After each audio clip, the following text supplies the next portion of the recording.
अविश्वासाचा विषयच नाही, यामध्ये पत्र नव्हतं, फक्त पत्रावरून आवाज आहे की सचिवांचं, शिवसेना पक्षाच्या सचिवांचं जे पत्र येतं ते पत्र आल्यानंतर आपण नाव जाहीर करतो. तर त्या संदर्भात काय म्हणतो पत्र आलं की नाही आलं पुढे काय करतो?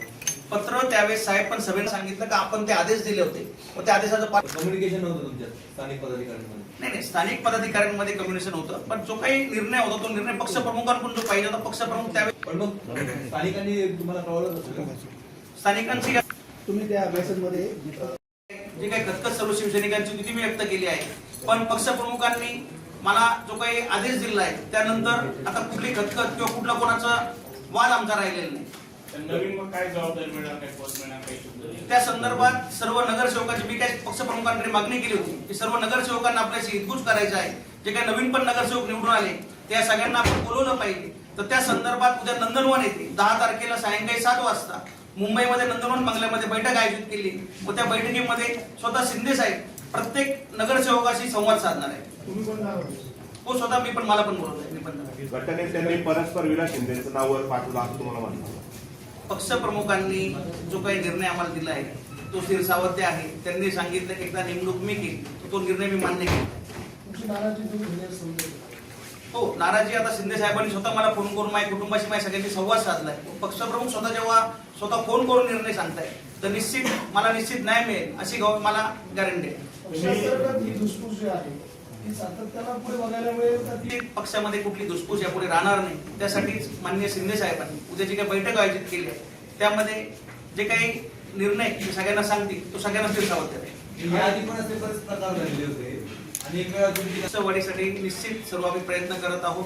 त्यानंतर जे काही आता आमचे नगरसेवक जे काही थोड्या मताधिक्याने पडलेले आहेत त्यांना सुद्धा घरोघर जाऊन भेटण्याचं काम आम्ही केलं. हेमंतप्पा असतील, आम्ही स्वतः प्रत्येकाला घरोघर जाऊन भेटलो आहोत. ते कशामुळे पडले काय याचा सुद्धा आम्ही सगळ्यांनी एक अहवाल बनवलाय, तो सुद्धा लवकर पक्षप्रमुखांना आम्ही देणार आहोत. तुमच्यावर आता फक्त 2च नगर आता इथे ऑलरेडी आम्ही 4 नगरसेवक आहोत, अजून एक 16 सगळे नगरसेवक असा विषय नाही. मी काय कोणाला हे सगळे नगरसेवक म्हणजे एक स्वतःहून आलेले आहेत. मी कुठं कोणाला आव्हान केलं नाही किंवा कुठल्या पदाधिकाऱ्यांना आव्हान केलेलं नाही, कारण जो काही व्यक्तिगत माझा निर्णय होता त्या निर्णयासंदर्भात आधी पत्रकार परिषद मी आयोजित केली. पक्षप्रमुखांसोबत बोलून उद्या त्यांनी मिटिंग आयोजित केली नंदनवनमध्ये.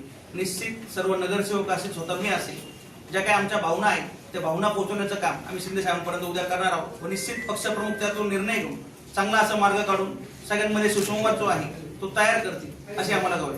कारण असं होतं का जे काही शिवसैनिक असतील, स्थानिक नागरिक असतील, त्या सगळ्यांच्या ज्या काही भावना होत्या जे मला वारंवार सगळ्यांचे फोन चालू होते व त्यामुळे मी सुद्धा फोन बंद करून काहीतरी आपण निर्णय आपला चुकायला नको किंवा आपण ठीक आहे वाघाच्या भरात काय आपल्याकडून चूक व्हायला नको, आपण शिवसैनिक आहोत तर पक्षप्रमुखांचे आदेश आपण पाहिले पाहिजे हे मनात ठेवून मी फोन बंद ठेवले. पण हे आधी नव्हतं लक्षात आलं का पक्षप्रमुखांनी आदेश दिलेले? आदेश दिले जे काही आदेश आहेत ते आम्हाला नंतर माहित झालं का त्यांनी असे आदेश दिले आहेत.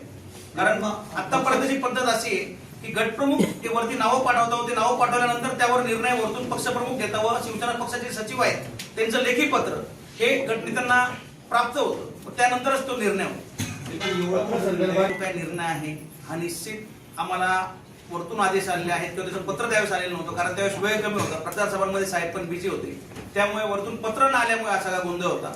कारण जी काही पद्धत आहे मी तुम्हाला पहिलेच सांगितलं की गटप्रमुखांकडे पत्र येतं व त्यानंतर नाव जाहीर होतं, पण ते पत्र न आल्यामुळे सगळा वाद झाला. पण तो आता स्वतः पक्षप्रमुखांनी आम्हाला सगळं समजून सांगितलं आहे व त्यांनी आदेश दिले त्यामुळे तो निर्णय आम्हाला मान्य आहे.